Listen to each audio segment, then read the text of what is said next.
What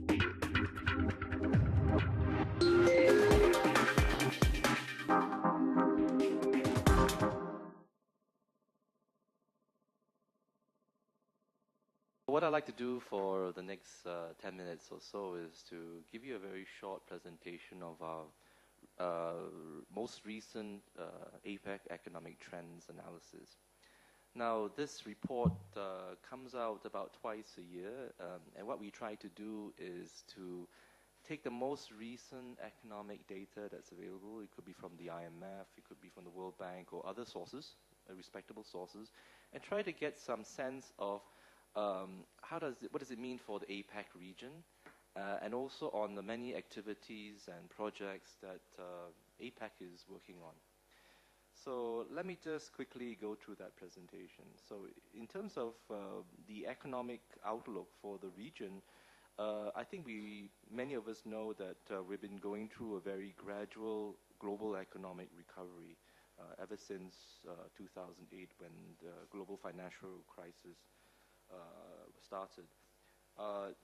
In terms of the most recent numbers, global GDP growth is recorded at about 3.9% in 2011 and 3.2% in 2012. So we're beginning to see a slowdown, and it partly reflects over the last year many concerns of the ongoing euro crisis. I think you all follow the news and you can see it's still never ending.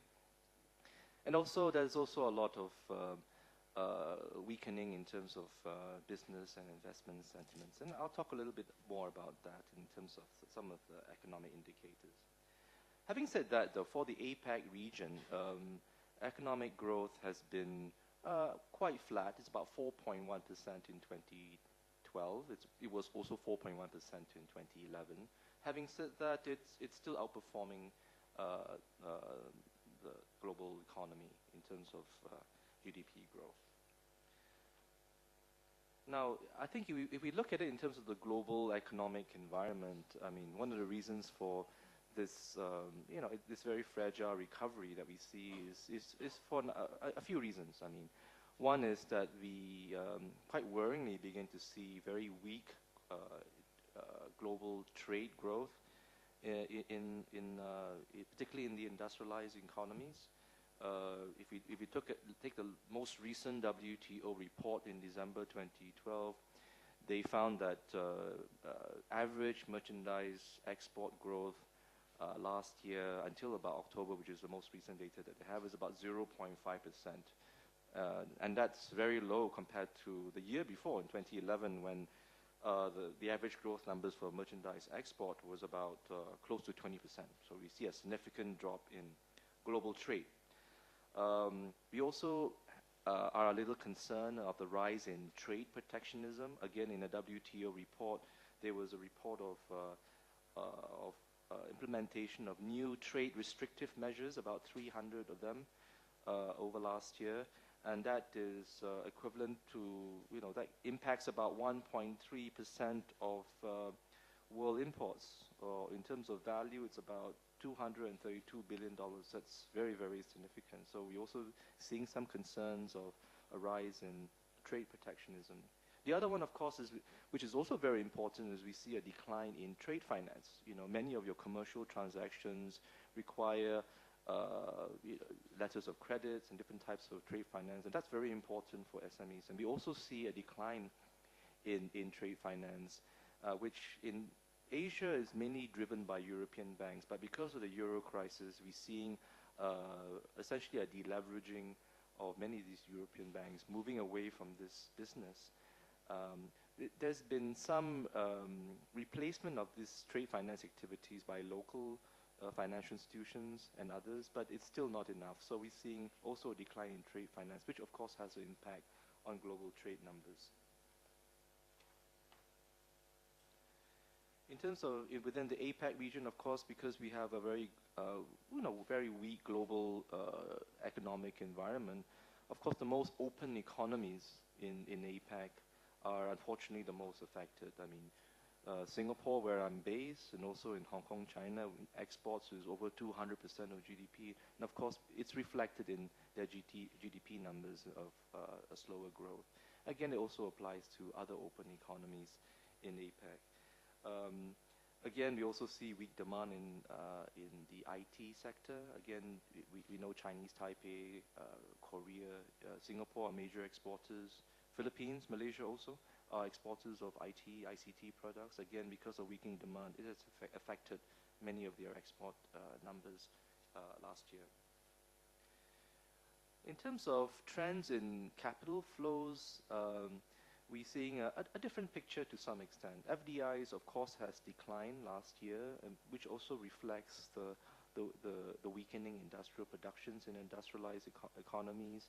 But we also see, because of a very low interest rate regime, quantitative easing that's been undertaken, which has created excess liquidity, we see a lot of short-term capital flows flowing into equity markets in emerging markets, in emerging economies. So you'll see the stock markets in the Philippines, in Thailand, also in Indonesia, I believe, has been outperforming global stock markets everywhere. And that's partly to do with a lot of these flows of what we call portfolio capital into these markets, also in bonds as well. Now, this, of course, raises some potential risks in economic outlook, and I'll talk a little bit about that towards the end of my presentation.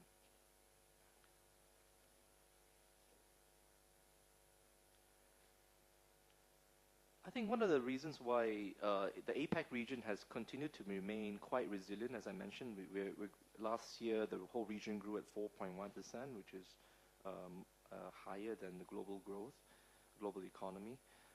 It's partly also reflecting a resilience, economic resilience in both the domestic economies, in private consumption, and also in the recovery in investments. And that is seen in many economies. I think if some of you follow Southeast Asian economies, Philippines has been recording quite strong economic growth, and partly buoyed by strong private consumption. Also remittances, of course, continue to be very high coming into the Philippines.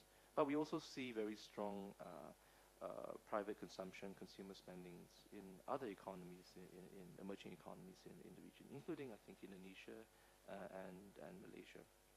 So that has helped to, in a way, provide a bit of a buffer to what we see globally. So the global picture is that recovery is very slow, very fragile, but in the APEC region, we see that growth has maintained its momentum and partly supported by private consumption and a recovery in the investments.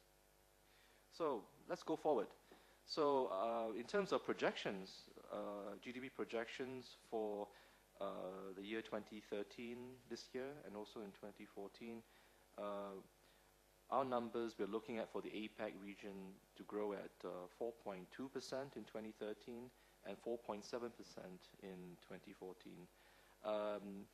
In terms of world numbers, world GDP numbers, the most recent that we have at the moment is based on the IMF projections, although IMF will be coming up with an update on their projections, I think sometime towards the end of April, but I don't think it'll be very different, probably slightly lower. But in terms of world GDP projections, GDP growth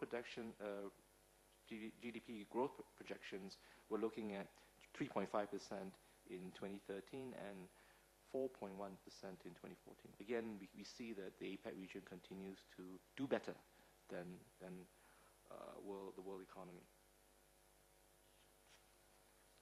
I think an interesting observation also that we find if you look at the numbers or so is that we're seeing a change in the trends in the global economy over the last 10 years, if you look at the numbers. I think today we find that particularly the emerging APEC economies now contribute something like half of world GDP. And in terms of contributions to world GDP growth, we find increasingly it's coming from many of the emerging economies. We know who are the engines of growth in APEC. Besides China, we also see other economies continue to be driving growth in the region. Now, maybe what I need to do now is to maybe highlight to you some of the what we call downside risks to this economic outlook. So, although the overall picture we see, I mean, it's a fairly reasonably optimistic growth projections. There are potential downside risks that may have an impact on projections going forward.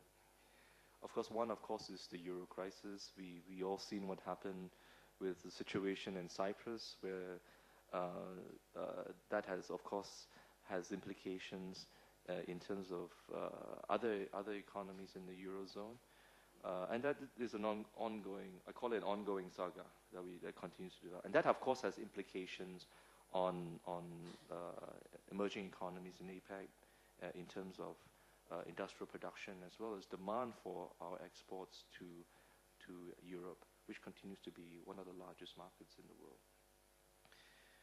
We also have, as I mentioned, concerns about this excess liquidity, which is being translated to short-term portfolio capital flows, and that, of course, has some concerns of asset price bubbles and excessive credit growth in many of the emerging economies. And if some of you have been through the 1997, 1998 Asian financial crisis, this is kind of similar.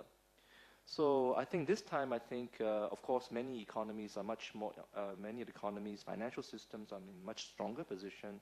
But having said that, we should be alert in terms of how to address these capital flows. Of course, if things can just reverse very quickly with a reversal of capital flows happening in a very, very short period of time. So what do we do? So these are some of the potential risks that can occur.